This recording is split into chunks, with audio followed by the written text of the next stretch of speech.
Dear listener to the Candlelight Historian, settle in, let the day's concerns drift away, and allow us to transport you to a time long past. Tonight, we journey to the 14th century, to the Kingdom of Poland, during the reign of Casimir, called the Great. This was an era of profound transformation, a time when Poland, under King Casimir the Great, experienced significant administrative reforms, economic growth, and such extensive construction that it was said he found a Poland of wood and left it of stone. Our destination is a small but vital town, Wieliczka, a place built upon a treasure of white gold, salt. In medieval Europe, salt was far more than a simple condiment. It was a strategic commodity, essential for food preservation, various crafts, and a lucrative item of trade. It was, in essence, white gold.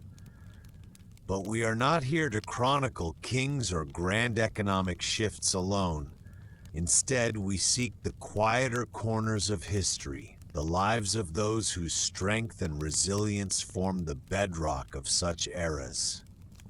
We aim to illuminate the often overlooked human foundations that supported major historical enterprises like the Wieliczka salt mine. Our focus is a woman whose name is lost to the grand annals, yet whose life was a testament to the enduring human spirit. Let us call her Agnieszka.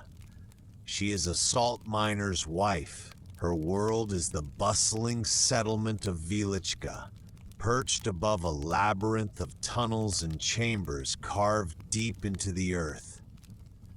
Her husband, like many men in this town, descends daily into that darkness to hew the precious salt that fuels a kingdom.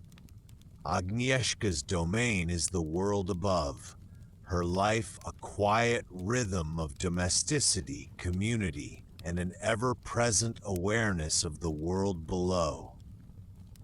This ever-present awareness of the world below was not just about her husband's safety. It may also have encompassed a subtle consciousness of the mine's physical impact on her home and town, a place where the source of life was literally undermining the ground beneath their feet. Join us as we gently illuminate the life of the salt miner's wife and find in her story a measure of peace and perhaps a soothing path towards restful sleep. Chapter 1.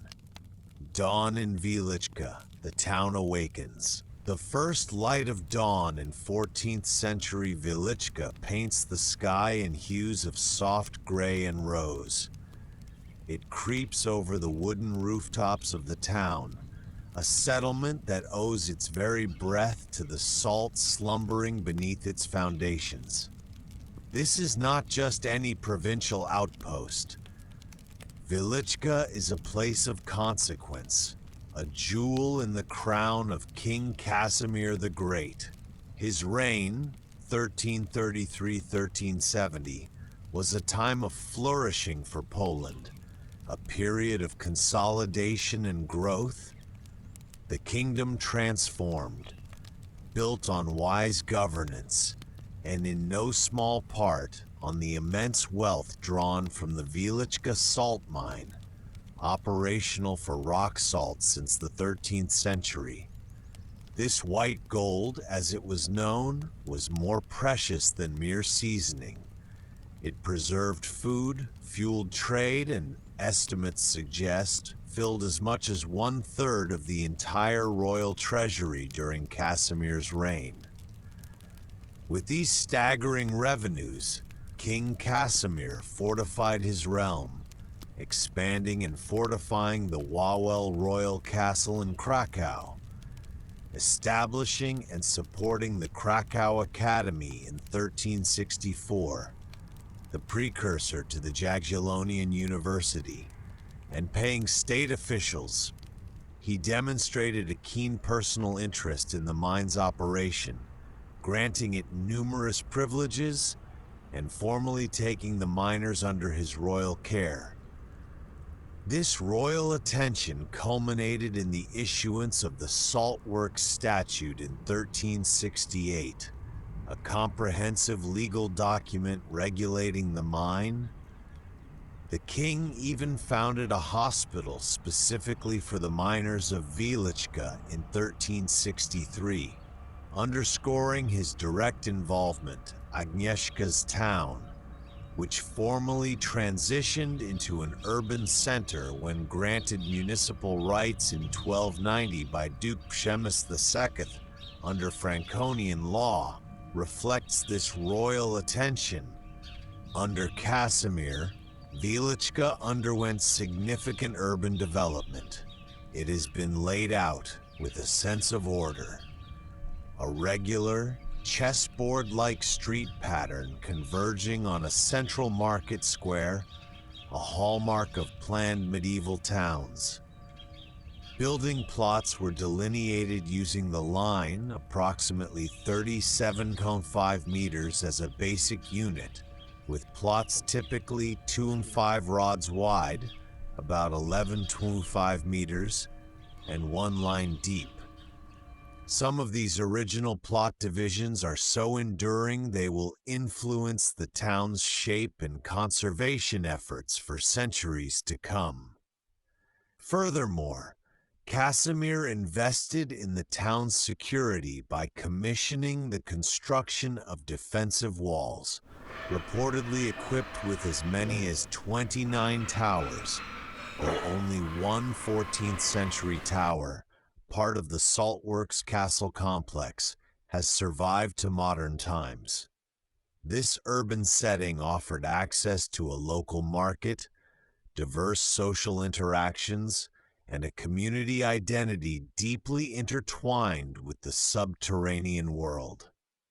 Wieliczka existed under the direct royal gaze, necessitating a higher degree of administrative control to ensure the continuous flow of salt and revenue. From her own modest dwelling, likely a timber-framed or log house nestled within one of these plots, Agnieszka would see the town slowly awaken. Archaeological excavations have found wooden log pavements under some streets from this period. The air, cool and carrying the scent of wood smoke from awakening hearths, would also carry the sounds of a community stirring. The clatter of wooden buckets at the communal well, the lowing of a tethered cow, perhaps the oinking of pigs, the first calls of vendors making their way to the market square. Dominating the townscape, a constant and powerful symbol of both livelihood and royal authority, stands the Żupni Castle, the Saltworks Castle. Its construction began in the late 13th century, with significant expansions and fortifications undertaken during the 14th century under Casimir the Great.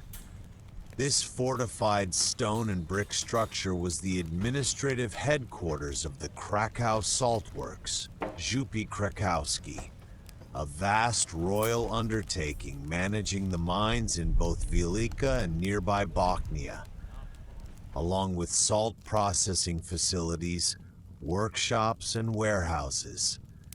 It was a hive of activity. It is here the Żupnik, the salt count or manager appointed by the king, oversaw the vast enterprise, supported by numerous clerks and officials. The castle housed financial and technical documentation, including some of the earliest mining maps. From its tower, miners were summoned to their shifts. Within its walls, they received their tools, tallow for their lamps, and crucially, their wages. Merchants from across Poland and beyond came here to purchase salt and settle accounts. The castle also provided apartments for key saltworks officials, and by the 17th century, a chaplain. From the medieval period, its kitchen provided free meals for employees and for the drivers who came to transport the precious cargo. Even the king himself, Casimir the Great, was a frequent visitor, and the impressive Gothic municipal chamber, Wieliczka, with its distinctive ribbed vault, served as a representative hall for official functions. The oldest 13th century exploratory mining shaft was located within the castle courtyard itself, a direct testament to the site's origins. For Agnieszka, the castle is a symbol of livelihood, of authority, of a world beyond her immediate domestic sphere. Its presence underscores the order of her town, an order dictated by the salt below and the social stratification distinguishing the administrative elite from laboring miners and their families. And as the sun climbs higher, that subterranean world, with its faint rhythmic thuds and creaks of wooden winches, begins to call to its own. Chapter 2, Agnieszka's Morning. The household stirs. Inside Agnieszka's home, the air is thick with the lingering chill of night and the scent of wood smoke from the banked embers of the hearth. Her dwelling, like those of most miners' families, is likely fashioned from timber, perhaps sturdy logs of pine, spruce, or fir, or a frame filled with wattle and daub, a mixture of mud, clay, and straw. It might be a simple structure, perhaps 1 or 2 rooms, with an earthen or rough wooden floor, and a roof thatched with straw or reeds. The delineated plot sizes in Wieliczka, roughly 1125 by 37.5 meters, could accommodate such a house with a small yard or garden space at the rear. Light filters in through small openings, perhaps covered with oiled animal skins or wooden shutters rather than expensive glass. The imposing stone and brick saltworks castle and the parish church would stand in stark contrast to these predominantly wooden dwellings, a daily visual reminder of the social order. Her husband, let us call him Jan, stirs beside her.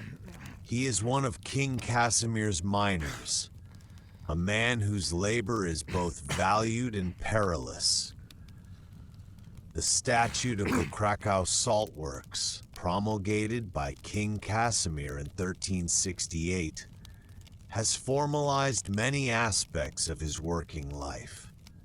This comprehensive legal document codified existing customary mining laws and introduced new regulations, meticulously outlining the principles of mine organization, salt production and sale methods, the distinct categories of employees with their specific responsibilities, and crucially, the terms of their hiring and remuneration.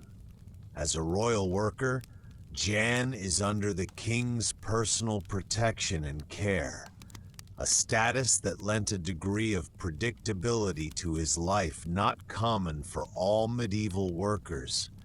He receives regular salaries for his labor, a notable distinction from the feudal obligations that bound many peasants to the land. There is even access to medical care at the hospital. Casimir himself founded for the miners near the Wieliczka mine in 1363. Remarkably, there is evidence suggesting miners could even receive pensions, a form of social security almost unheard of for laborers in the Middle Ages. His position, requiring specialized skills and considerable physical endurance, is regarded as relatively prestigious and respected. Often, these positions became hereditary, passed down from father to son, fostering a strong sense of lineage. And it is noted that only free men, not serfs, were permitted to work in these royal mines. Agnieszka rises, her movements practiced and economical. Her first tasks are to tend the fire and prepare a simple morning meal for John. Perhaps it is kasa, a porridge of cooked groats from millet or rye, or a piece of coarse flatbread. His work demands sustenance, substantial, calorie-rich meals to sustain his strength and health through the long, arduous hours in the cold, damp depths. As she moves about their small home, her thoughts are a quiet counterpoint to the sounds of her domestic tasks. The mine. It is the source of their livelihood, the reason for their relative standing in Wieliczka, a standing that might offer a degree of economic stability compared to an agricultural serf's wife. But the mine is also a place of profound danger. Each day Jan descends into its shafts, perhaps the Regis shaft, operational since the mid-14th century, serving as a primary extraction point, and reaching down some 50 or 60 meters to access the first level of the mine.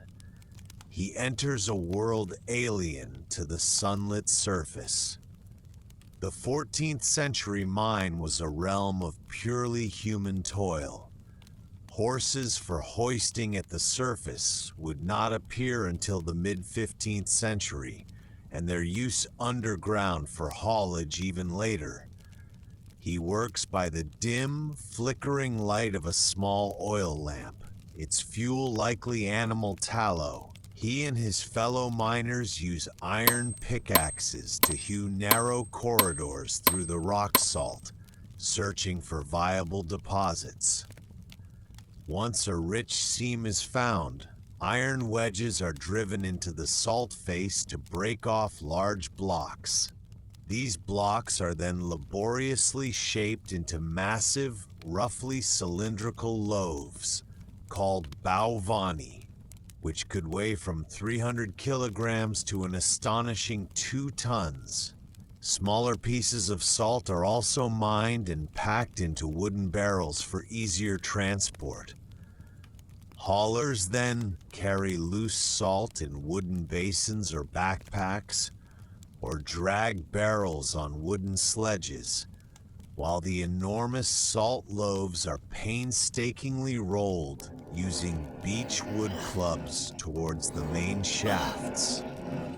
The air underground is sterile due to the high salt concentration, perhaps offering some protection against certain airborne diseases and even being beneficial for respiratory conditions. But this is small comfort against the ever-present threats. Crucial wooden support structures, from simple props to complex timber frameworks known as cribs, are erected to prevent collapses, with King Casimir himself investing in the provision of significant quantities of timber for this purpose. Water ingress is a persistent and serious threat, battled with elaborate drainage systems channeling water through ducts into sumps, from where it's manually hoisted in large wooden buckets or sturdy cow leather water skins. The Wieliczka shaft, constructed in the first half of the 14th century beneath the saltworks castle, was specifically dedicated to these dewatering efforts. Yet the dangers remain. The sudden, terrifying collapse of a chamber roof, the walls of salt giving way without warning, the insidious creep of water leading to sudden flooding, or, most feared of all, the invisible presence of fire damp, methane gas that can accumulate in unventilated tunnels and ignite with a spark, bringing fiery destruction and devastating explosions. Agnieszka hands John his meal. Their eyes might meet, a silent acknowledgement of the day's risks. Perhaps she murmurs a prayer, a plea to Saint Barbara, widely venerated as the patron saint of miners, invoked for protection against sudden death and accidents, or to Saint Kinga of Poland, the legendary princess whose miraculous discovery of salt at Wieliczka made her the special patroness of salt miners. He nods, takes his simple tools, perhaps a pickaxe head and iron wedges he maintains at home, his small lamp. Then, with a final glance, he steps out into the growing light of morning, joining the stream of other men making their way towards the mine shafts, perhaps summoned by a bell from the saltworks castle tower. Agnieszka stands for a moment at her threshold, watching him go. The sun is not yet fully risen, but already the shadow of the mine, the weight of the depths, settles upon her heart. Her day, too, now begins in earnest.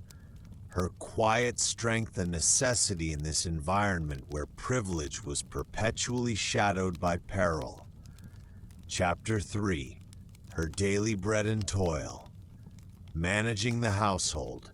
With Jan gone to the mine, Agnieszka turns to the endless cycle of tasks that define her days, tasks essential for the survival and well-being of her family. Her labor, though performed in the light of day, is the vital counterweight to his toil in the darkness, an amplified responsibility supporting the family in a high-risk environment. Food is a constant preoccupation. Jan's demanding work requires hearty, nourishing meals to sustain his strength. The foundation of their diet, like that of most common folk in 14th century Poland, is built on cereals, millet, rye, perhaps some wheat. These are often cooked into kasa, a thick porridge of groats, or baked into simple flatbreads on a hot stone or in the embers of the hearth, as leavened bread was not necessarily a daily staple for all commoners. Pulses like broad beans and peas add substance and important protein to their meals. From her own small garden plot, if she is fortunate enough to have one near their dwelling, and the plot sizes in Wieliczka could allow for this. Agnieszka coaxes vegetables, cabbages, leeks, turnips, carrots, onions. These she will chop and add to a simmering pottage, a one-pot meal that bubbles gently over the fire for much of the day, filling their small home with its savory aroma. She might also forage for wild edibles like forest fungi, berries, and nuts to supplement their diet. Common beverages included water, ale, or beer, which was often home-brewed, mead, and various herbal infusions. Dairy products, including milk, cheese, and buttermilk, would be part of the diet if the family could afford to keep a goat or a small cow, or purchase these items from the local market. Meat is a more precious commodity, perhaps pork from a piglet raised in their yard, or a piece of game like deer or wild boar hunted in the extensive royal forests such as the nearby Puszcza Niepołomicka. Though access for commoners would be restricted, fish from local rivers or ponds might also supplement their diet. Here in Wieliczka, however, Agnieszka has one distinct advantage: salt, abundant and relatively cheap for her as a miner's wife, It is the magic that allows her to preserve meat or fish through salting, thereby extending their precious food stores through the lean months, as well as for seasoning all manner of dishes. Her skills in cooking, baking simple breads, perhaps brewing simple ales, and especially in preserving food, are paramount to her family's health and security. Beyond the hearth, there is the endless task of clothing her family. In medieval Poland, commoners' garments were typically made from wool, which was the predominant material for its warmth and durability, and also linen or hemp. Agnieszka, perhaps with the help of an older daughter, would spend countless hours with her spindle and distaff, drawing out the fibers into thread. If they own a handloom, a common household activity for many medieval women, or have access to one, she might weave this thread into rough cloth. From this, she meticulously cuts and sews their garments. Simple shifts or chemises worn next to the skin by all family members. Kirtles or gowns and head coverings like caps or kerchiefs, customary for married women, for herself and her daughters, and shirts, brays, breeches, and hose for Jan and her sons. Mending worn clothing would also be a constant task, as textiles were valuable, hard-won, and not easily replaced. If there are children, their care is her constant concern and a central aspect of her life. She would be responsible for their physical well-being, their early education in practical skills, and their moral and religious instruction. For her sons, there is the unspoken likelihood that they too will one day follow their father into the mine, as mining positions were often passed from father to son, a prospect that likely fills her with a mixture of maternal pride and profound apprehension. The daily round continues, keeping the dwelling clean, sweeping the earthen or simple wooden floor, an ongoing battle against dirt and pests in a medieval settlement, fetching water from a communal well or stream, a heavy burden carried in wooden buckets, and gathering or chopping firewood for the hearth, the source of warmth and cooked food, were also essential daily labors. Laundry, a physically demanding task, involved washing clothes and linens, possibly at a nearby stream, or using heated water and soap at home if resources allowed. This is not mere drudgery. Agnieszka's efficient and resourceful management of all these domestic tasks is fundamental to the family's economic stability and resilience. Jan's health and his ability to endure the mine's rigors depend directly on the nutritious food she provides, the warm clothing she makes, and the supportive environment of home she creates. Any illness or injury he sustained would immediately impact the family's income, making her prudent management of existing resources, her stores of preserved food, and any supplementary income she could generate even more critical. Her domestic labor, therefore, was an amplified responsibility, a crucial pillar supporting the family in this high-risk environment, a tangible expression of her commitment and care. Chapter 4. Beyond the Threshold. The wider world of Wieliczka, Agnieszka's life, though centered on her home and family, is not lived in isolation. The town of Wieliczka, with its planned streets and central market square, is a community, and she is a part of its fabric.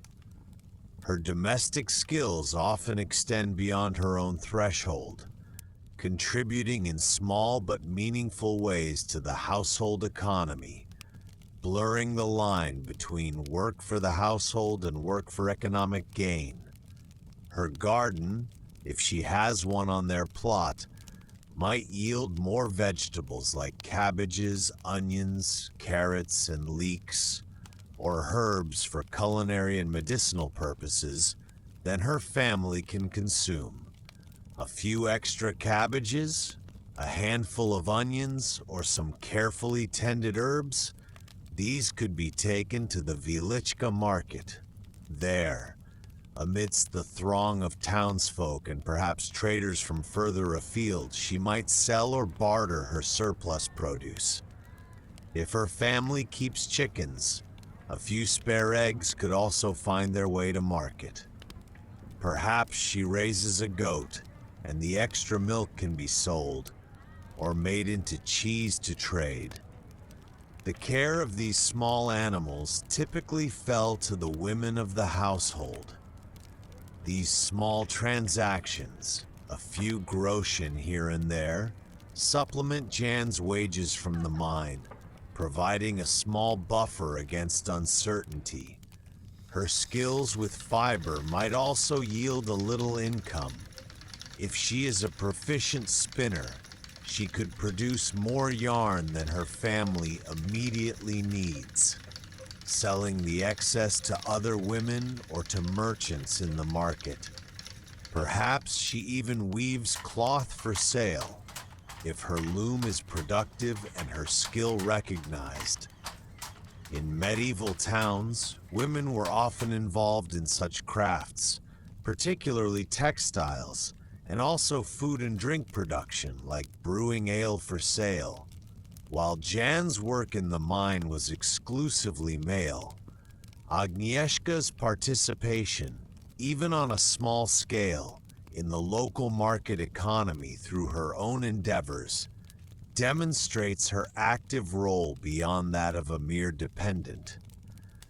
The market square, a central feature of 14th century Wieliczka, is more than just a place of commerce. It is the heart of the town's social life.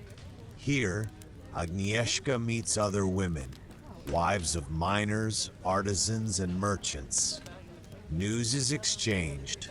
Word from the mine, who is hiring, any recent troubles, news of safety, happenings in the town, a new decree from the Saltworks Castle, a coming religious festival, perhaps even tidings from Krakow or beyond, carried by traveling traders.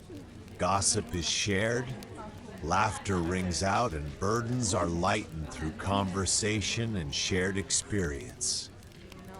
The ever-present awareness of the world below was a collective experience that shaped their interactions and fostered a unique communal resilience. These informal networks of women are a vital source of support.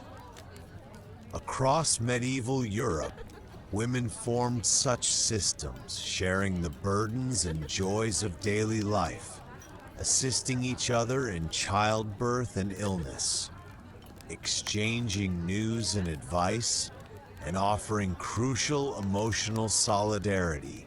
In Wieliczka, where many wives shared the specific anxieties related to their husband's perilous work in the salt mine, these bonds would have been especially vital.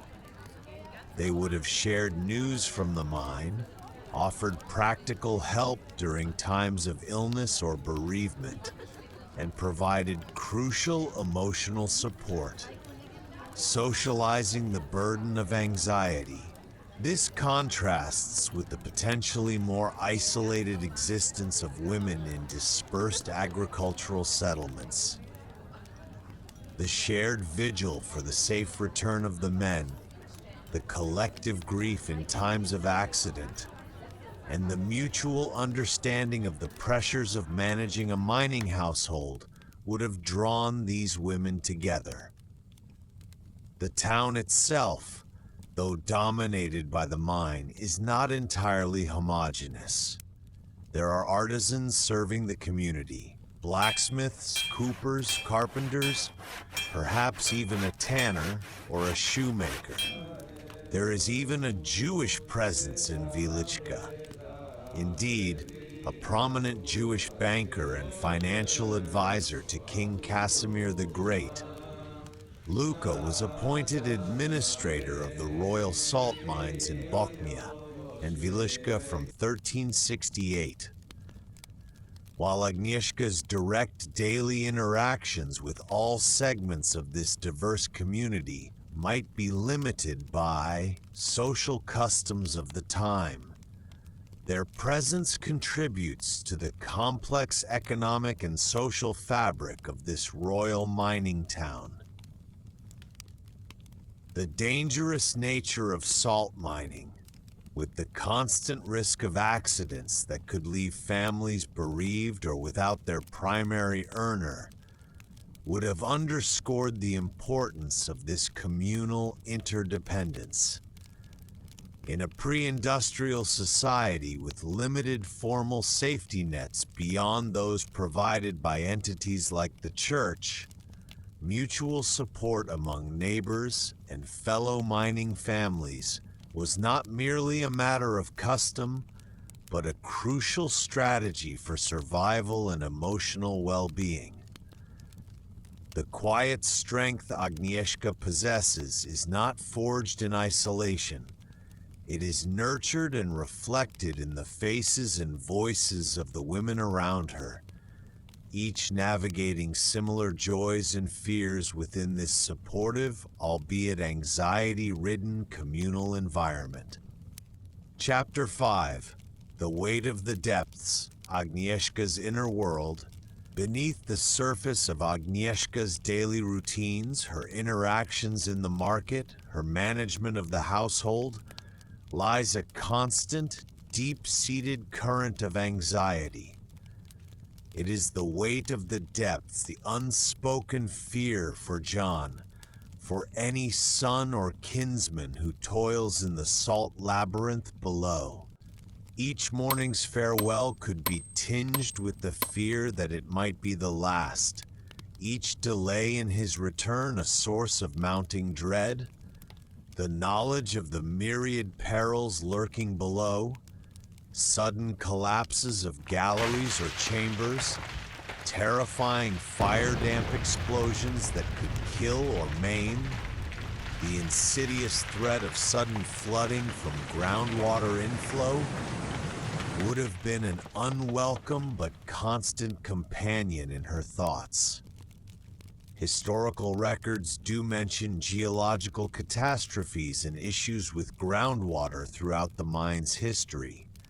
While the unique saline atmosphere was sterile and might offer some protection against certain respiratory ailments common in other types of mining, this did little to mitigate the immediate, life-threatening physical dangers confronted each day. Though later accounts of mining disasters, like those from 19th century coal mines, speak of wives and children of the workmen ran to the working pit. Wildness and terror were pictured in every face. The raw, visceral fear of those who wait above is a timeless burden, one Agnieszka carries in the quiet chambers of her heart. This undercurrent of fear would have deeply permeated her emotional landscape and influenced her daily routines. How does one live with such constant trepidation? For Agnieszka and women like her, solace is sought in faith, in community, and perhaps in the older, deeper whispers of folk belief. Her Christian faith is a primary anchor. The teachings of the Church, regular attendance at services in St. Clement's Parish Church, and personal prayer offered a framework for seeking divine protection and finding comfort in times of distress. She, like the miners themselves, would hold a special reverence for Saint Barbara, widely venerated as the patron saint of miners, invoked for protection against sudden death and accidents in the perilous underground environment. Even more specific to Wieliczka was the cult of Saint Kinga of Poland, the legendary princess whose miraculous discovery of salt at Wieliczka made her the special patroness of salt miners. Prayers to these holy figures for the safety of the menfolk would have been a daily ritual for many women in the community. The support of her community, as we have seen, is also crucial. The shared experience of living with the mine's dangers naturally fostered strong bonds among mining families, particularly among the women. They would have shared news from the mine, offered practical help to one another during times of illness, childbirth, or bereavement, and provided crucial emotional support. These informal networks of solidarity helped to socialize the burden of anxiety, making it a collective experience rather than an isolated one. The quiet strength of the miner's wife was thus likely not a solitary trait, but one nurtured and reinforced within a community, intimately familiar with shared risks and mutual reliance. And perhaps alongside her Christian faith, there are older beliefs, whispers from a time before the church bells rang so prominently over Wieliczka. Mining communities throughout history have often developed rich traditions of folklore related to the mysterious and dangerous underground world, sometimes involving beliefs in subterranean spirits, omens, or protective charms. While specific 14th century Wieliczka examples are scarce in the provided materials, it is plausible that such beliefs existed, intertwining with Christian faith to provide a multi-layered approach to seeking safety and meaning. This complex tapestry of economic dependency, intimate fear for loved ones, and a sense of the formidable, life-giving yet life-threatening power of the earth itself defined her awareness of the world below. The very geology of the Wieliczka salt deposit is complex, and extensive mining operations can, over time, lead to ground subsidence and instability, while specific documented incidents of large-scale subsidence often come from later periods. The underlying geological realities and the physical impact of removing vast quantities of rock salt would have been a constant factor. Thus, the ground beneath her feet was not entirely steadfast, adding another layer to her anxieties. This, then, is the emotional landscape of Agnieszka's days, a constant oscillation between the practical demands of her life, the warmth of her community, the solace of her faith, and the ever-present chilling awareness of the perils that lie just beneath the ground her children play on, the ground upon which her home is built. Her resilience is a quiet defiance of this fear, a determination to create and sustain life and love in the very shadow of the mine. Chapter 6, Faith and Folklore. The spiritual landscape, the spiritual heart of 14th century Wieliczka, the place where communal faith found its most visible expression, was St. Clement's Parish Church. Founded at the turn of the 13th and 14th centuries, its establishment coincided with the intensification of rock salt mining and the growth of the settlement into a burgeoning urban center. For Agnieszka and her family, St. Clement's was a central and constant presence in their lives. It was not merely a place for Sunday worship, but a focal point for the key moments of life. The joy of baptisms, the solemn vows of marriage, the sorrowful goodbyes of funerals, and the marking of important religious festivals that structured the medieval year. Given the perilous nature of salt mining, St. Clement's held a particularly profound significance. It was here that Agnieszka, along with countless other wives, mothers, and sisters, would kneel and offer fervent prayers for the safety of their menfolk working in the treacherous depths. It was within these walls that they sought solace when fear tightened its grip, and where they found comfort in shared grief when tragedy struck, reinforcing community bonds. The miners of Wieliczka were known for their deep piety, a characteristic that endured through centuries. This devotion, born perhaps from their daily confrontation with the earth's dangers and mysteries, would later manifest spectacularly in the creation of elaborate underground chapels carved directly from the salt rock. Sanctuaries like the famed King's Chapel, though that particular marvel is a product of later periods. Even in the 14th century, it's easy to imagine this profound faith shaping their lives. The very act of descending into the earth, facing its unpredictable dangers, would have fostered a profound reliance on divine protection. Reports from later periods mention miners attending daily mass before beginning their arduous work, suggesting a deeply ingrained practice of seeking spiritual fortitude.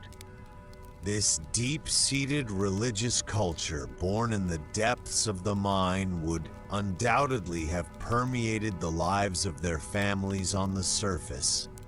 Agnieszka's own prayers and observances would share in this religious culture, her devotion mirroring that of those who worked below.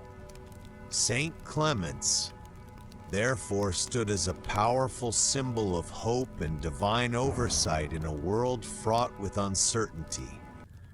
Woven into the very soul of Wieliczka, inseparable from the salt itself, was the legend of Saint Kinga of Poland. This powerful narrative, connecting the mine's origins to a royal saint and a divine miracle, would have resonated deeply within the 14th century mining community. It was more than just a charming folktale. It was a foundational myth that imbued their livelihood with sacred significance.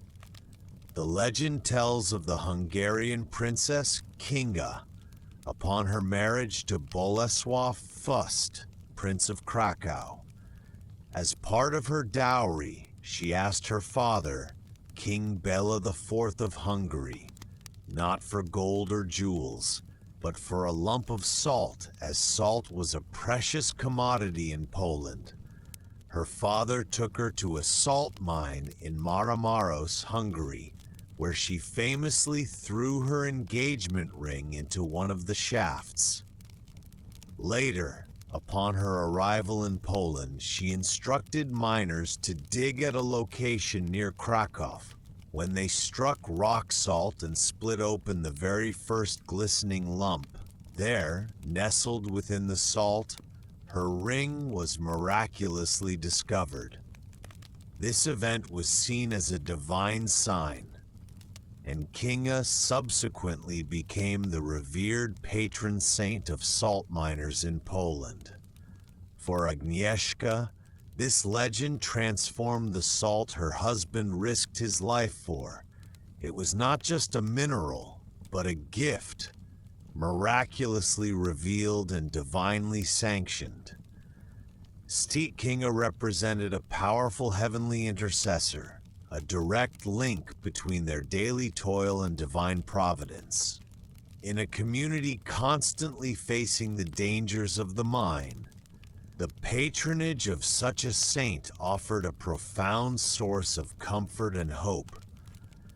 Agnieszka might have invoked Saint Kinga in her daily prayers, recounted the legend to her children, its magic and meaning passed down through generations, and found in it a narrative that counterbalanced the ever-present anxieties tied to her husband's work.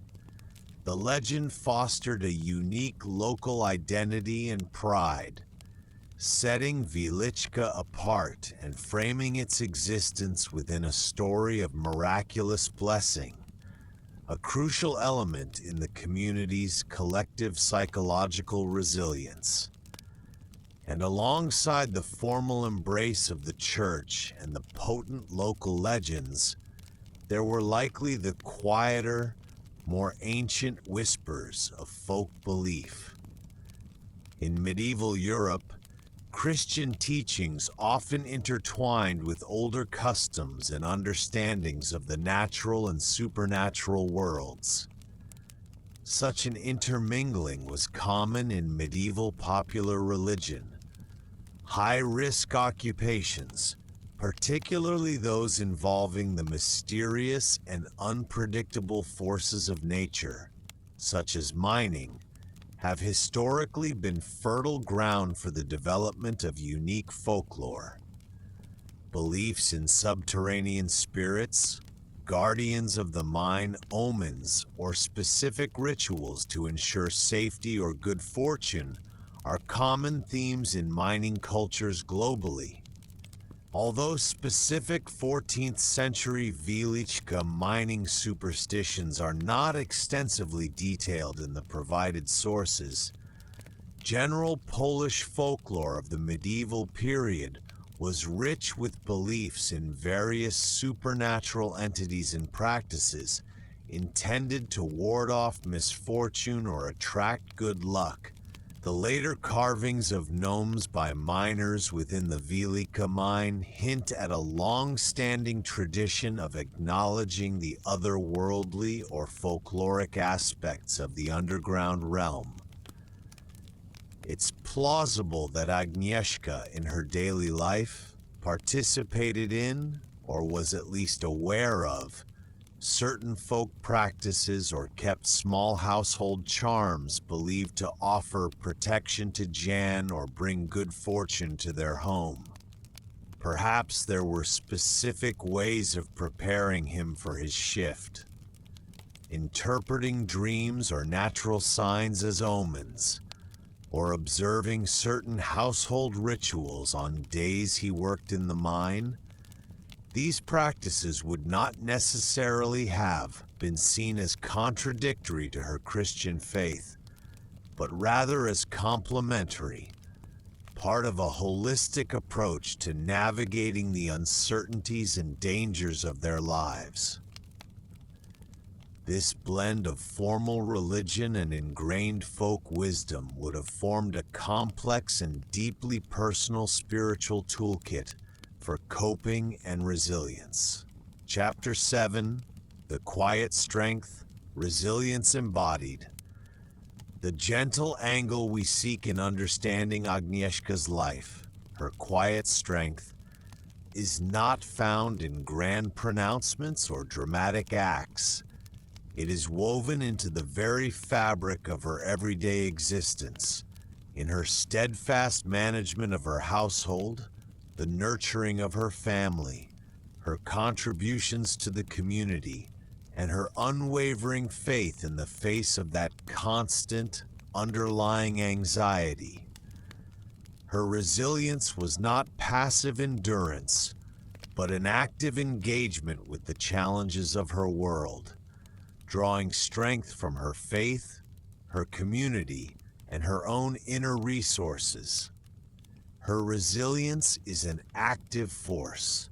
Consider her daily labor, transforming simple raw ingredients like cereals and garden vegetables into nourishing meals that sustain her hard-working husband and growing children.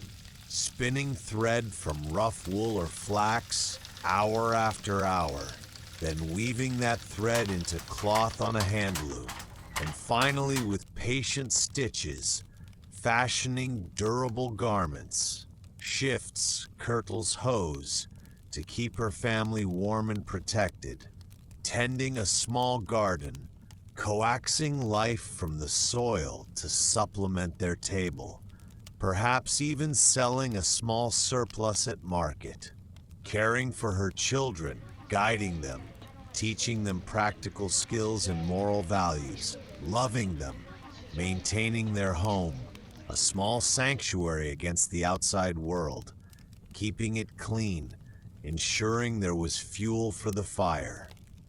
Each of these acts, often laborious and repetitive, is an expression of her commitment, her care, her strength. This was the dignity of domestic labor, essential and skilled, directly supporting her family, and by extension, the vital salt mining industry. Her home was the sanctuary to which Jan returned, a place of rest and recuperation made possible by her efforts. Her prudent management of their resources is a critical skill.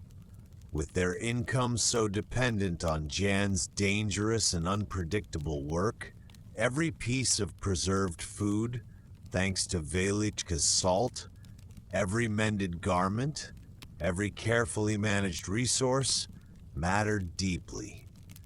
Her ability to make much from little is a cornerstone of their survival, and her agency within the constraints of her life. Beyond her own threshold, her participation in the life of Wieliczka demonstrates a collective resilience. The bonds with other women, the shared laughter and tears, the mutual support in times of joy and sorrow, these create a web of strength that helps each individual to bear their burdens.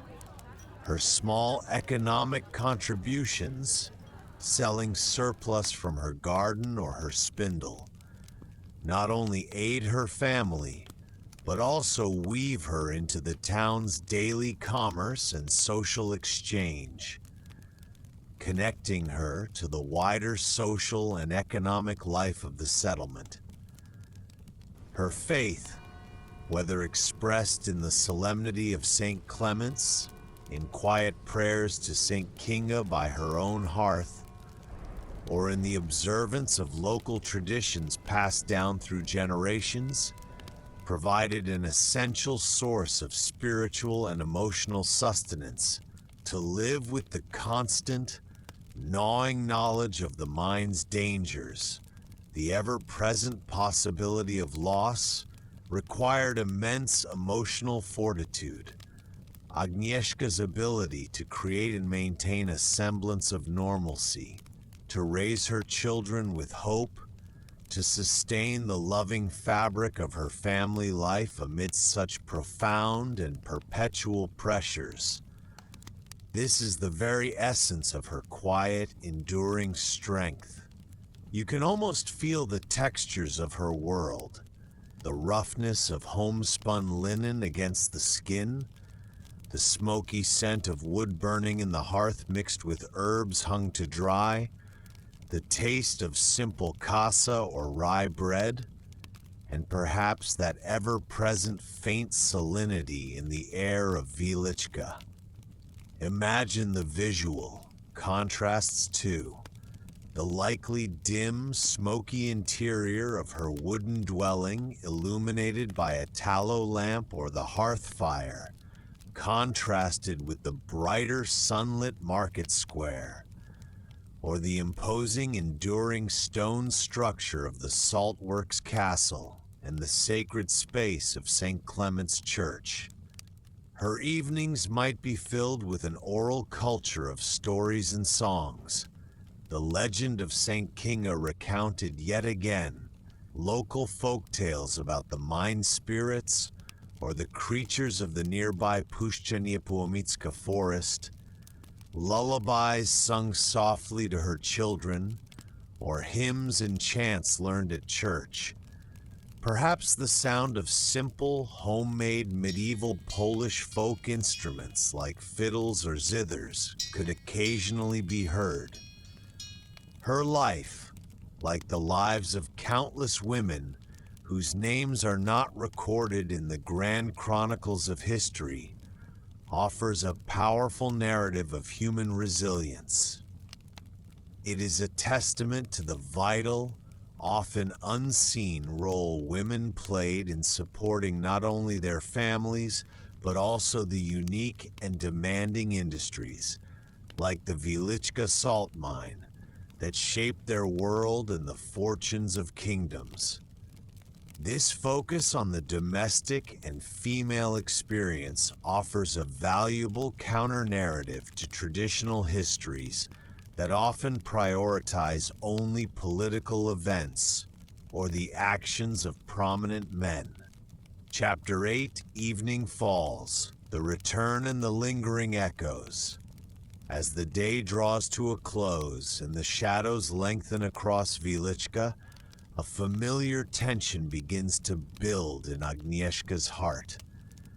The sounds of her domestic work may lessen, the whir of the spindle stilled, the chopping sound ceased, the garden tools put away. Now, another rhythm takes over. The rhythm of waiting, an anxious vigil for John's safe return. She listens for the sounds that mark the end of the mining shift, perhaps a distant bell or horn from the direction of the shafts, a signal that might have been used for communication. Then the gradual murmur of men's voices, tired but alive, as they emerge from the depths and make their way back to their homes through the deepening twilight. Each footstep on the path outside her dwelling, each approaching voice is scrutinized. Is it Jan? The daily ritual of her husband or son descending into that dark, perilous world, and the anxious wait for his safe return, would have profoundly shaped her emotional rhythms. If he is among the first to return, his face smudged with the grime of the mine but his eyes meeting hers, a wave of profound relief washes over Agnieszka. The unspoken anxieties of the day recede, at least for a while. There will be a shared evening meal, perhaps a pottage that has simmered all day, or some preserved fish thanks to the local salt. Jan might share stories from the mine, carefully edited for her ears, of course. Perhaps about the progress in a new gallery, or a near miss that is spoken of lightly now it has passed, or news gathered from other miners in the town. The children, if they have them, will cluster around, eager for their father's presence. His return a moment of completion for the household. The small timber house will feel complete, a haven against the vastness of the night and the mysteries of the earth below. But if the evening deepens and John is late, the anxiety Agnieszka has carried all day intensifies, becoming a palpable dread. Every unfamiliar sound, every shout in the distance can send a jolt of fear through her. She might step outside her door, peering down the dimly lit lane, her heart quickening at the sight of other women also waiting, their faces etched with the same concern, sharing the collective burden. News, or lack of it, travels fast in a small, close-knit community like Wieliczka. A delay could mean many things: extra work assigned by an overseer, a minor problem with equipment, or it could mean something far worse: an accident, deep within the earth. Even when all are safely home and the town settles into the quiet of the night, the mind's presence lingers, an almost palpable entity. Ever-present awareness of the world below does not entirely vanish with the setting of the sun. The very ground beneath their sleeping forms has been hollowed out by generations of toil, a complex geology that held both their prosperity and a subtle threat. The wealth of the kingdom, the food on their table, the roof over their heads, all are drawn from that silent, unseen labyrinth, a constant and powerful character in the narrative of her family's life. Her household's economic survival was inextricably linked to the mine's bounty and her husband's ability to extract it. Agnieszka, the salt miner's wife of 14th century Wieliczka, lived a life of profound interdependence with that formidable earth. Her days were a testament to quiet strength, her hands shaping a home filled with simple, functional items like wooden chests and pottery, her heart carrying the weight of the depths, her spirit finding solace in her faith in St. Clements and the legends of St. Kinga, and strength in her community. Her story, like the faint, salty tang that might have always perfumed the Wieliczka air, or the distant, muted echoes of mining that formed an auditory undercurrent to her life, is a subtle but enduring echo from a forgotten corner of history. Her life, though unrecorded in grand chronicles, was foundational to the historical narrative of one of Europe's most significant industrial enterprises. And so, dear listener, our journey with Agnieszka, the salt miner's wife, comes to a close.